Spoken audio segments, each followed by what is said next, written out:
செயற்குழு கூட்டம் இன்று காலை வவுனியாவிலே 10 மணிக்கு ஆரம்பமாகி தற்போது மதிய உணவுக்காக இடைநிறுத்தப்பட்டிருக்கிறது. காலையிலே இந்த செயற்குழுவினுடைய முதல் நிகழ்ச்சி நிரலாக கட்சித் தலைவர் மாவை சேனாதிராஜாவுடைய ராஜினாமா சம்பந்தமாக, அவருடைய தலைமை பதவி சம்பந்தமாக வாக்கெடுப்பு என்று போடப்பட்டுள்ளது. சென்ற 2 வாரங்களுக்கு முதல் நடந்த மத்திய செயற்குழு கூட்டத்திலே நிகழ்ச்சி நிரலிலே அது தெளிவாக போடப்பட்டிருக்காத காரணத்தினால்தான் 2 வாரங்களுக்கு பிறகு நிகழ்ச்சி நிரலிலே அது சேர்க்கப்பட்டு கூட்டம் நடத்தப்பட வேண்டும் என்று சொன்னதன் அடிப்படையிலே இன்றைய கூட்டம் அப்படியாக கூட்டப்பட்டிருக்கிறது. இது சம்பந்தமாக பல வாத விவாதங்கள் இருந்த போதிலேயும் 18 உறுப்பினர்கள் கையொப்பமிட்டு ஒரு ஆவணம் சபைக்கு சமர்ப்பிக்கப்பட்டது. அதிலே திரு சேனாதிராஜா அவர்கள் கட்சியின் நன்மை கருதி தன்னுடைய நட்பெயருக்கும் களங்கம் இல்லாமல் தன்னுடைய ராஜினாமாவை உறுதிப்படுத்த வேண்டும் என்று 18 உறுப்பினர்கள் கேட்டிருந்தார்கள். மேலும் சிலரும் அந்த கருத்தை சொல்லியிருந்தார்கள். அதுக்கு எதிரான கருத்துக்களும் வந்திருந்தன. ஆனால் இறுதியிலே கட்சி சமனதாக ஒரு தீர்மானத்தை எடுத்திருக்கிறது. திரு மாவை சேனாதிராஜா தொடர்ந்து கட்சியினுடைய அரசியல் குழு தலைவராக செயற்படுவார்.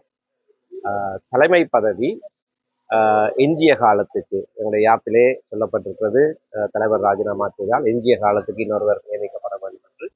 எஞ்சிய காலத்துக்கு பதில் தலைவராக கட்சியினுடைய சிரேஷ்ட உபதலைவர் திரு CVK சிவஞானம் செயற்படுவார் என்று ஏகமனதாக இறுதியிலே வாக்கெடுப்பு இல்லாமல் முடிவு செய்யப்பட்டிருக்கிறது. மதிய இடைவேளைக்கு பிறகு வேறு விடயங்கள் சம்பந்தமாக கலந்துரையாடல்கள் இடம்பெறும். ஆனால் இந்த விடயம் தற்போது பிரிவினை இல்லாமல், வாக்கெடுப்பு இல்லாமல் ஏகமனதாக தீர்மானிக்கப்பட்டிருக்கிறது. கட்சி தலைவர் பதவி திரு CVK சிவஞானம் கட்சி தலைவர் பதவி வகிப்பார்.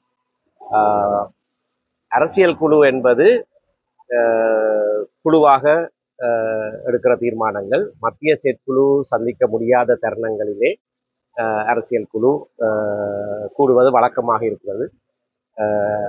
அது பல முக்கிய விடயங்களை, தீர்மானங்களை அரசியல் குழுதான் இதுகால வரைக்கும் எடுத்திருக்கிறது. ஆகையினாலே முன்னைய காலத்திலே திரு மாவை சேனாதிராஜா கட்சி தலைவர் பொறுப்பை எடுத்த போது திரு சம்பந்தன் அவர்களை நாங்கள் அரசியல் குழுவினுடைய தலைவராக நியமித்திருந்தோம்.